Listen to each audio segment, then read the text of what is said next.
from American Traditionalists to a few blue horseshoes.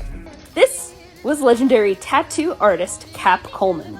He was also known as the Human Picture Gallery and owned and operated Coleman's Place on Main Street in Norfolk, Virginia from 1918 until 1950.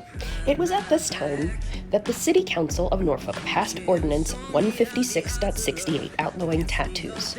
Coleman had no choice but to cross the river into Portsmouth. August Coleman's remains were found floating in the Elizabeth River near his home a few days shy of Halloween, 1973.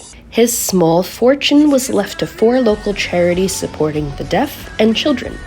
His American traditional flash is still popularly adorning modern bodies to this day. But before Coleman, a woman from Pennsylvania named Mary Matilda Platt, also known as Lady Lenora the Tattooed Lady, she had made a name for herself among a series of traveling sideshows.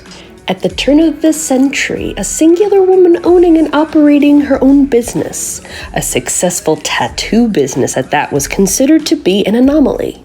A Sergeant Hill accused her of being a German spy in 1918. Lenora Platt was a baddie who held her own despite discrimination and misogynist malarkey. However, her story is also complicated.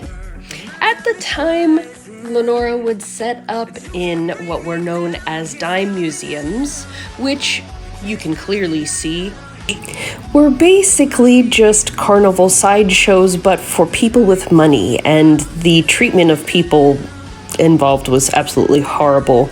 There were rumors that women were being forced into getting tattoos, and that's how, some of the stigmas around tattoos started.